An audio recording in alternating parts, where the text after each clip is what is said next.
Hello students and welcome. So today we will study geography of class 7th and let's start from lesson 1 that is about the components of environment. मतलब हमारे पर्यावरण के जो भी घटक हैं उनके बारे में हम पढ़ेंगे।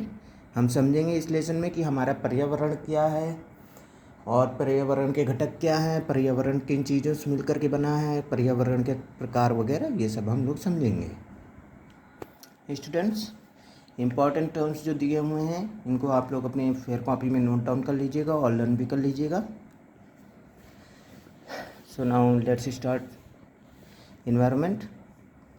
The word environment means the surrounding और external conditions which influence the development और ग्रोथ ऑफ पीपल, एनिमल्स और plants. In other words, the physical and biological conditions in which a living organism lives collectively makes up its environment. It may be natural as well as cultural. Natural environment is the environment created by nature and it includes climate, soil, mineral, plants and animals etc. of an area or a region. It has basically two components, abiotic and biotic. Abiotic components include elements like sunlight, air, water, soil, moisture etc. whereas biotic components include plants and animals. तो जो शब्द environment है इसका मतलब होता है हमारी जो सराउंडिंग या हमारा बाह्य कंडीशन, हमारे आसपास की जो बाहरी कंडीशंस होती हैं जो हमारे जानवरों या फिर प्लांट्स के डेवलपमेंट में को प्रभावित करती हैं उसको हम लोग इन्वायरमेंट कहते हैं।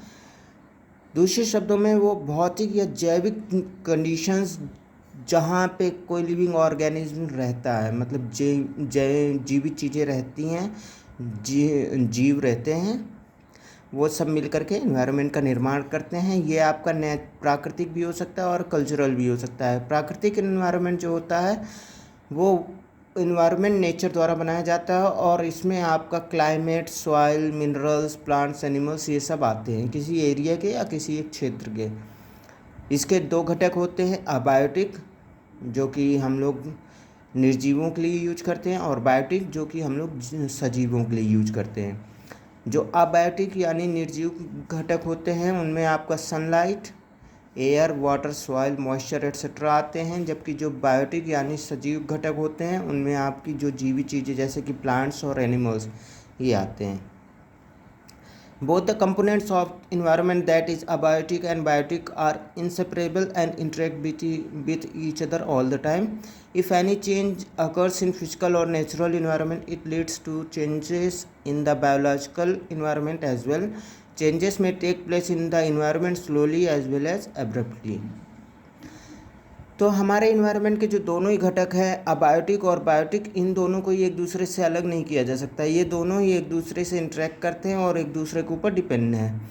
अगर किसी में भी, चाहे वो भौतिक हो या फिर प्राकृतिक इन्वायरमेंट हो, अगर हल्का सा भी चेंज होता है तो उसका असर दूसरे घटक पे भी पड़ता है। और हमारे इन्वायरमेंट में जो भी चेंजेस होते हैं, जो भी परिवर्तन होते हैं, वो या तो बहुत स्लो भी हो सकते हैं और बहुत ही तेज भी हो सकते हैं। कल्चरल और human environment includes all those elements और features that are artificial and have been created by man. Thus road, farms, factories, means of communication etcetera are all included in human environment. सांस्कृतिक या इंसानों द्वारा बनाया हुआ पर्यावरण में वो सारी एलिमेंट्स या वो सारे तत्व आते हैं जो कि इंसानों द्वारा बनाए गए हैं, जैसे हमारी रोड्स हो गई, घर, फैक्ट्री या जो भी चीज़ें हम लोग यूज़ करते हैं जो हम लोगों ने बनाया, कार, बाइक्स वगैरह जो भी हैं, ये सब के सब आपका ह्यूमन इन्वायरमेंट में आते हैं। Environment varies from place to place as physical conditions like relief and climate are different from place to place.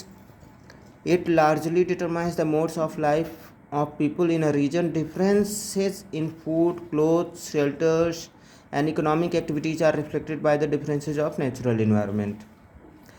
पर्यावरण आपका एक जगह से दूसरी जगह में चेंज होता रहता है। हर जगह का पर्यावरण अलग अलग प्रकार का होता है और ये उन जगहों में रहने वाले लोगों के जीवन को भी प्रभावित करता है।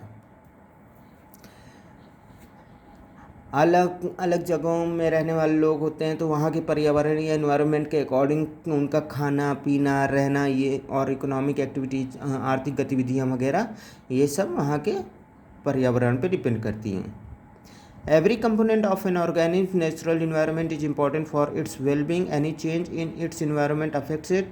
The natural environment is in turn affected by the actions of the organisms. Although changes in nature alter the natural environment, its components remain more or less the same over a long period of time. For example, men and animals release carbon dioxide through respiration and add to the atmosphere. Green plants, on the other hand, take in carbon dioxide from the atmosphere during photosynthesis. Thus, the amount of CO2 remains nearly constant in the atmosphere.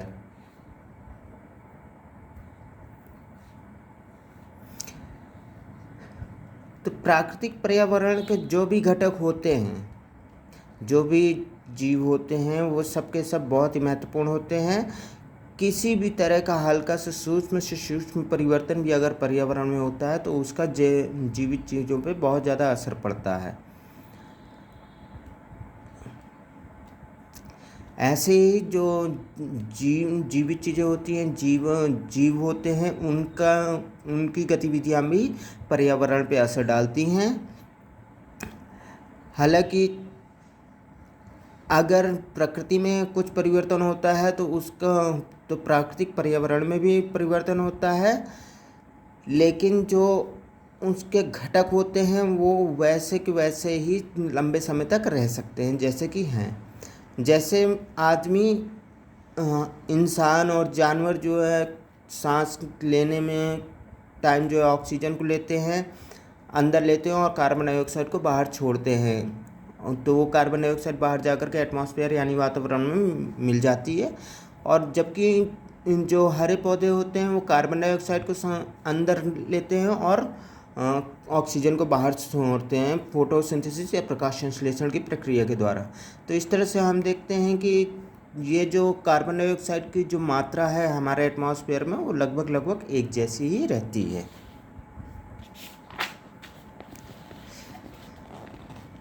Natural and cultural environment are inseparable. Man affects and in turn is affected by the environment. He utilizes the natural resources of the environment to sustain himself and thus creates the cultural environment. In the beginning, he was completely dependent on nature for his survival.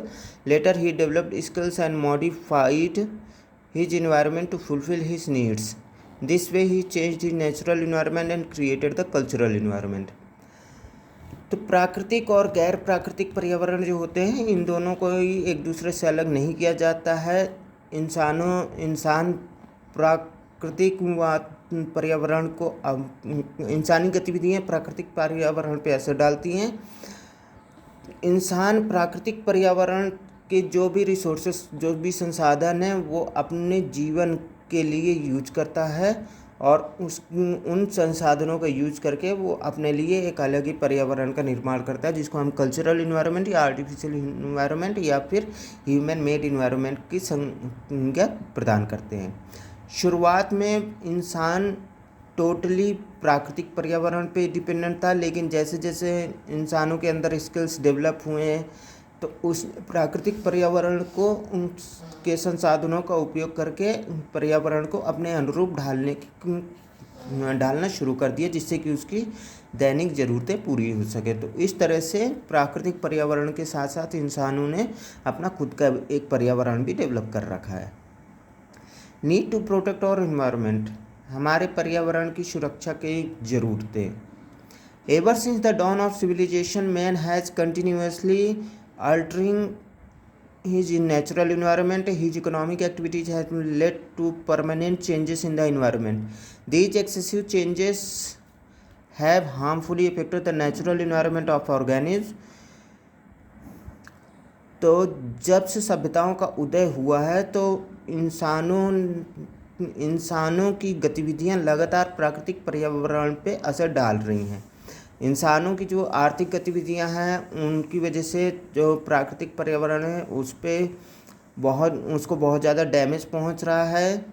तो इस वजह से जो भी प्राकृतिक पर्यावरण में जीवन है उन पे भी असर पड़ रहा है। इंसानों के अलावा और भी जो जीव जंतु हैं उन पे असर पड़ रहा है। तो इसलिए हमें प्राकृतिक पर्यावरण की सुरक्षा करनी चाहिए। द नीड टू प्रोटेक्ट और environment stems from the following facts. और हमें क्यों सुरक्षा करनी चाहिए उसके लिए हमारे कुछ फैक्ट्स हैं जो यहाँ दिए हुए हैं। Environment is our basic life support system. It provides us air, water and food which are essential for our existence. पर्यावरण हमारे जीवन का आधार है। ये इससे हमें हवा, पानी, खाना मिलता है जो कि हमारे जीवन के लिए बहुत ही अत्यधिक ज़रूरी है। It provides us many useful resources such as wood, fuels, minerals, energy etcetera. प्राकृतिक पर्यावरण से हमें बहुत सारे ज़रूरी महत्वपूर्ण संसाधन भी मिलते हैं, जैसे लकड़ी, ईंधन, मिनरल्स, एनर्जी। ये सारी चीज़ें हमें प्राकृतिक पर्यावरण से ही मिलती हैं। All the economic activities of man adversely affect the environment. इंसानों की आर्थिक गतिविधियाँ एनवायरनमेंट पर विपरीत प्रभाव डालती हैं। Irrational and non judicious use of natural resources like forest, pastures, agricultural land and minerals has already damage the environment. तो प्राकृतिक संसाधनों का दुरुपयोग की वजह से, प्राकृतिक संसाधन जैसे कि जंगल हो गए, खेती वगैरह, मिनरल्स वगैरह को निकालना है ज़मीन से, तो इन सारी गतिविधियों की वजह से बहुत ज़्यादा इन्वायरमेंट को डैमेज भी पहुंच चुका है। If you do not check the irrational use of our resources, it will have serious and probably fatal consequences for Mankind.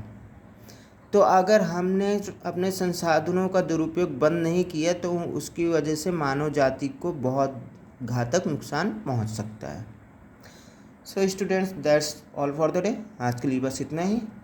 Lesson पढ़िएगा, समझिएगा, बहुत ही अच्छा लेसन है। हमारे इन्वायरमेंट, हमारे पर्यावरण के बारे में हमें इस लेसन में समझ में आएगा, बताया जा रहा है। बाकी नेक्स्ट क्लास में। Thank you.